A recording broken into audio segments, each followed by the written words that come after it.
क्या उसमें क्या चिंता की बात है? अस्पताल में भर्ती हो जाओ आकर के, अगर कोई ऐसी बात है तो भाई डिलीवरी का ईटीडी होता है, एक्सपेक्टेड डेट होती है, उसके हम 1 हफ्ते पहले उठवा लेंगे।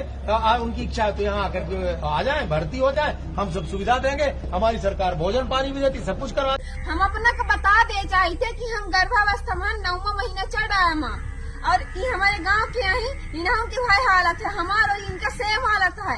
तो चाहे अपना एमा मुर्मीकरण कराइए बहन, और चाहे तो राखा डरवाई और तुरंत करवाई, कैसे कि अब कौना टाइम पर रात बिरात आधी रात भी काम पड़ गया था, कत्ती समय मुझे काम पड़ गया था, हम क्या करा? अरे उनके एम्बुलेंस न आई जाता और कुछ भी हो गया देखो जिम्मेदारी होती सलगी जिम्मेदार अपना हो, हम बता दे थे। लीला साहू की सड़क, सांसद का बयान और सिस्टम की सच्चाई। ये कहानी एक ऐसी महिला की है जिसने अपनी आवाज को हथियार बनाया, एक ऐसी सड़क की जो सिर्फ कीचड़ और वादों से बनी है, और एक ऐसे बयान की जिसने पूरे सिस्टम को हिला के रख दिया। क्या आपने सुना है वो जवाब जो सांसद ने दिया? डिलीवरी की डेट बताओ, हम तुमको उठवा लेंगे।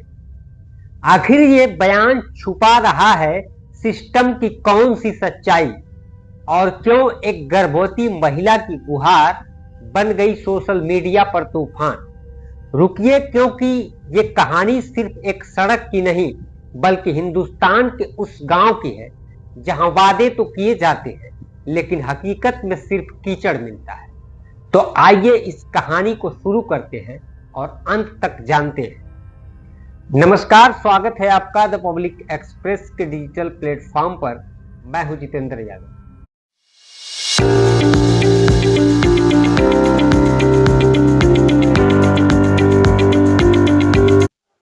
मध्य प्रदेश के सीधी जिले की रहने वाली लीला साहू, एक गर्भवती महिला जो 9वें महीने में, लेकिन उनकी जंग सिर्फ अपनी नहीं बल्कि पूरे गांव की है। 1 साल पहले लीला ने अपने गांव की कच्ची कीचड़ भरी सड़क की हालत को उजागर करने के लिए एक वीडियो बनाया। इस वीडियो में उन्होंने सांसद राजेश मिश्रा और प्रशासन से गुहार लगाई कि सड़क बनवाइए ताकि गर्भवती महिलाएं और मरीज अस्पताल तक पहुंच सकें। लेकिन क्या हुआ? सिर्फ आश्वासन। 1 साल बाद भी सड़क वैसी। लीला का ये गुस्सा और उनकी हिम्मत सोशल मीडिया पर वायरल हो गया, लेकिन जवाब में जो मिला वो आपको हैरान कर देगा। लीला की गुहार सुनकर बीजेपी सांसद राजेश मिश्रा ने जो जवाब दिया वो सुनकर आपका खून खौल जाएगा। सांसद साहब ने सड़क बनाने का वादा तो नहीं किया, लेकिन ये जरूर कहा कि डिलीवरी की डेट बताओ, हम तुम्हें 1 हफ्ते पहले उठवा लेंगे। अरे वाह! सांसद की सड़क बनाने की जिम्मेदारी तो इंजीनियरों और ठेकेदारों की, लेकिन डिलीवरी डेट पूछने का जिम्मा आपने ले लिया है। और तो और पीडब्ल्यूडी मंत्री राकेश सिंह भी पीछे नहीं। उनका कहना था कि सोशल मीडिया पर कोई कुछ भी पोस्ट कर दे तो क्या हम डंपर और सीमेंट लेकर सड़क बनाने पहुंच जाएं? अरे भैया, ये सड़क की मांग कोई टिकटॉक की रील थोड़े ही है, ये गर्भवती महिला और पूरे गांव की जिंदगी का सवाल है। लीला साहू का वीडियो और सांसद का बयान जैसे ही सोशल मीडिया पर पहुंचा, मानो तूफान आ गया। ट्विटर, फेसबुक और इंस्टाग्राम पर लोगों ने जमकर अपनी भड़ास निकाली। एक यूजर ने लिखा कि सांसद जी, डिलीवरी डेट पूछने से पहले सड़क बनाने की डेट बता दो। एक अन्य यूजर ने कहा कि यह बयान बीजेपी के संस्कार दिखाता है। लोग सांसद के इस बयान को असंवेदनशील और शर्मनाक बता रहे हैं।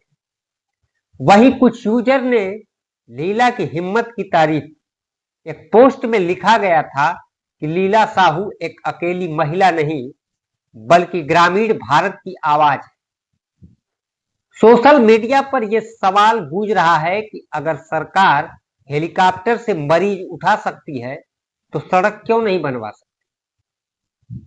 तो साहब, सड़क बनाने की बात तो दूर, सांसद जी डिलीवरी डेट पूछने में व्यस्त हैं। शायद वो सोचते हैं कि गर्भवती महिलाओं को हेलीकॉप्टर से उठवाना सड़क बनवाने से सस्ता पड़ेगा। लेकिन सवाल यह है कि साहब, अगर सड़क बनाना इतना मुश्किल है तो वोट मांगने के लिए गांव-गांव क्यों जाते हो? लीला साहू ने तो साफ कह दिया, हमने 29 सीटें दिलाई, अब हमारी सड़क बनवाइए। लेकिन सिस्टम का जवाब बजट नहीं है, प्रक्रिया में है, इंजीनियर बनाएंगे। अरे सड़क बनाने में 2-3 साल लगते हैं, लेकिन वोट मांगने में 2-3 मिनट। वाह क्या सिस्टम है। लीला साहू की कहानी सिर्फ सीधी जिले की नहीं, बल्कि भारत के हर उस गांव की है जहां विकास सिर्फ कागजों पर है। सड़क, बिजली, पानी, ये बुनियादी जरूरतें कोई जुमला नहीं। लेकिन सवाल यह है कि क्या लीला की आवाज सड़क बनवाएगी या ये भी एक वायरल वीडियो बनकर रह जाएगी? आप क्या सोचते हैं? क्या सांसद का बयान सही था या ये सिस्टम की नाकामी का सबूत? कमेंट में अपनी राय लिख करके जरूर बताइए और इस वीडियो को शेयर करिए ताकि लीला साहू की आवाज दूर तक पहुंचे। नमस्कार।